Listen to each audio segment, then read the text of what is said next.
یہ یاد رکھیں، روزے اپنی جگہ عبادات، نمازیں سب کچھ ہیں،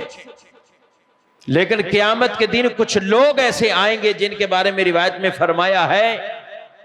حضور نے پوچھا غریب مفلس کون ہے قیامت کے دن؟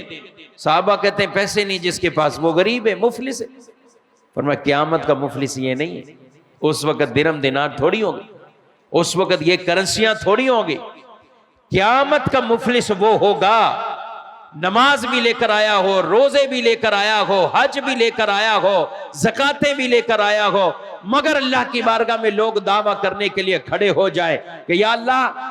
دنیا میں ہم اس سے بدلہ نہ لے سکے، نہ اس کو کوئی جواب دے سکے، آج ہم عدل چاہتے ہیں، آج ہم بدلہ لینا چاہتے ہیں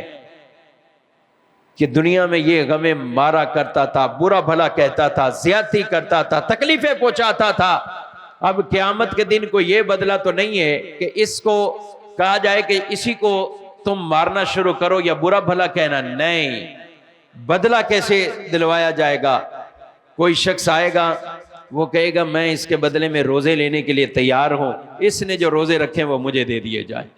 اب اس کی زیادتیاں، مال کی زیادتی اور زیادتیاں اس کے ذمہ نکل رہی، اس کو کہا جائے گا روزے دے دو، کوئی نماز لے جائے، کوئی اس کی حج لے جائے، کوئی زکوٰۃ لے جائے، اب یہ اکیلا شخص کھڑا ہے، اور لوگ پھر بھی آئیں گے کہ ابھی ہمیں بھی بدلہ چاہیے، لیکن اس کے بعد نیکیاں نہیں ہوں گی، انہیں کہا جائے گا تم اپنے گناہ اس کے ذمہ ڈال دو، تو وہ ان غلطیوں کی جو دنیا کے اندر کی ہیں گناہ اس کے ذمہ ڈالیں گے۔ حضور فرماتے ہیں یہ بیچارہ مفلس غریب ہے جو سب کچھ لے کر آیا تھا اور ابھی اس کے پلے کچھ نہیں ہے، یہ ہے غریبات۔ تو یہ معاملات دنیا میں ہمیں کلیئر کروا لینے چاہیے،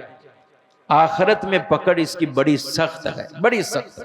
ان بطش ربک لشدید، اللہ کی پکڑ،